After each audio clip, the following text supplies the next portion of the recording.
तुलसी में घर का ऐसा जल भूलकर भी मत चढ़ाना, पूरा घर कंगाल हो जाएगा, घर में गरीबी आ जाएगी। इसी के साथ हम जानेंगे कि किस दिन महिलाओं को तुलसी माँ को कभी भी गलती से भी जल नहीं देना चाहिए, वरना होता है घोर अनर्थ। माँ तुलसी के साथ ही माँ लक्ष्मी भी हो जाती हैं क्रोधित। तो पूरी जानकारी के लिए वीडियो को अंत तक जरूर देखना। शास्त्रों के अनुसार जहाँ पर तुलसी का पौधा होता है तो वहाँ पर साक्षात महालक्ष्मी स्थायी रूप से वास करती हैं। आपको बता दें कि जो व्यक्ति सही तरीके से तुलसी की पूजा पाठ और देखभाल अगर कर लेता है तो सदैव महालक्ष्मी उसके घर में अपना स्थान बना लेती है। लेकिन तुलसी के कुछ वास्तु नियमों को आपको ध्यान में रखना आवश्यक है। ऐसे में आइए उन वास्तु नियमों के बारे में जानते हैं। नंबर 1, नियमित तौर पर तुलसी के दर्शन करने और हाथ जोड़ने से व्यक्ति के सभी पाप खत्म हो जाते हैं। ऐसे में उसके अंदर एक नई ऊर्जा का संचार होता है जो उसे कामयाब बनाती है। नंबर 2, शास्त्रों के अनुसार तुलसी माता अगर जिस व्यक्ति पर मेहरबान हो जाए तो उसे रंग से राजा बना देती है। इसीलिए माता लक्ष्मी की सच्चे दिल से जो व्यक्ति पूजा पाठ करता है उसे उसका फल अवश्य मिलता है। नंबर 3, तुलसी के पौधे में प्रतिदिन पूजा पाठ और शाम को दीपक जलाने से व्यक्ति की सभी इच्छाएं पूरी होती हैं। नंबर 4, यदि आपका कारोबार कम चलता है या पूरी तरह से ठप हो गया है तो ऐसे में आप परेशान ना हो। हर शुक्रवार के दिन तुलसी के पौधे में कच्चा दूध चढ़ाते रहें, आपकी परेशानी जल्द ही दूर हो जाएगी। तुलसी माता अपने भक्तों को कभी भी निराश नहीं करती। नंबर 5, जहाँ पर स्थायी रूप से नियमित तौर पर तुलसी में दीपक जलता है तो भूलकर भी भूत प्रेत आत्मा उस घर में भटकती भी नहीं है, बल्कि जहाँ पर तुलसी का पौधा लगा होता है तो उस घर से नकारात्मक ऊर्जा कोसों दूर रहती है।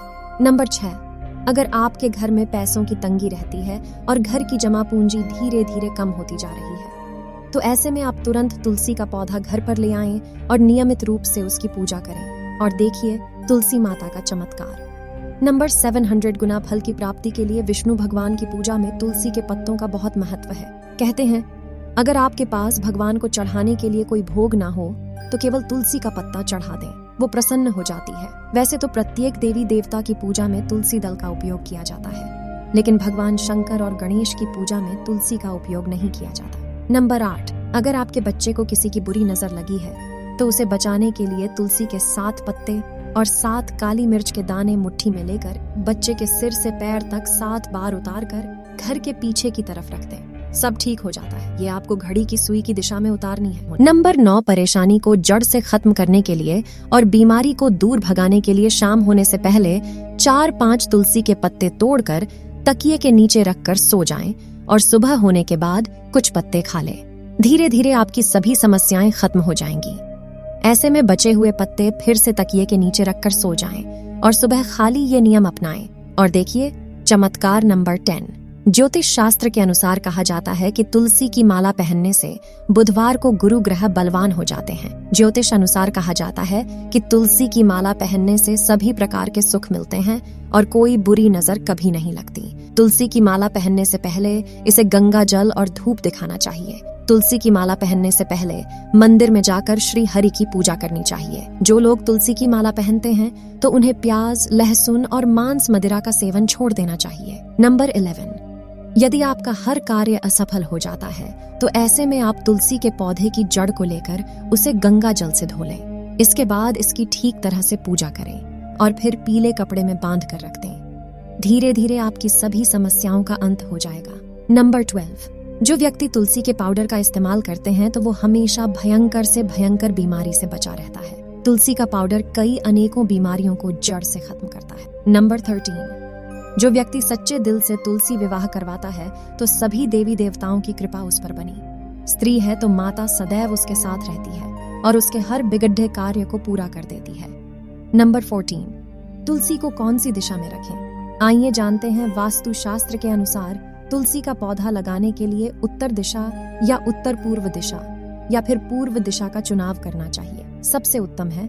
नंबर 15, तुलसी का पौधा कभी भी घर पर लाएं तो बृहस्पतिवार के दिन ही लाएं और सुबह के समय ही लगाएं और ऐसे में गलती से भी तुलसी के नीचे ना ही शिवलिंग को रखें और ना ही गणेश की प्रतिमा को। इस बात का विशेष ध्यान रखें कि तुलसी पर कभी भी गंदा या अशुद्ध जल नहीं चढ़ाना चाहिए। हमेशा साफ शुद्ध जल का ही उपयोग करें। अगर जो पानी पीने के लायक ना हो तो ऐसे जल का उपयोग ना ही करें। जिस जल को आप पीने के लिए उपयोग कर सकते हैं, ऐसे जल से ही तुलसी को पानी देना चाहिए। इसके अलावा कुछ और बातों पर भी ध्यान देने की जरूरत है। अगर आपने घर की तुलसी छत पर रखी है तो निश्चित रूप से आपके घर की उत्तर दिशा में चींटियां निकलनी शुरू हो जाएंगी। घर के उत्तर दिशा में कहीं ना कहीं दरारें पड़ने भी शुरू हो जाएंगी। जिन लोगों के घर पर तुलसी का पौधा नहीं होता, वहां पर कबूतर अपना घोंसला बना लेते हैं। इसे बुरे केतु की निशानी माना जाता है। ध्यान देने वाली बात यह है कि दक्षिण पश्चिम में और दक्षिण में हमेशा श्यामा तुलसी रखी जाती है। श्याम तुलसी में पत्तियां बिल्कुल हरी और बड्डी होती हैं। इसे तुलसी जी भी कहते हैं। तुलसी जी को दक्षिण दिशा में रखने पर वास्तु दोष दूर होता है। दोस्तों, तुलसी को घर की छत पर रखना शुभ नहीं माना जाता। अगर आपके पास तुलसी जी को छत पर रखने के सिवाय कोई और जगह नहीं है तो एक विशेष उपाय करें। तुलसी को कभी भी अकेले न रखें।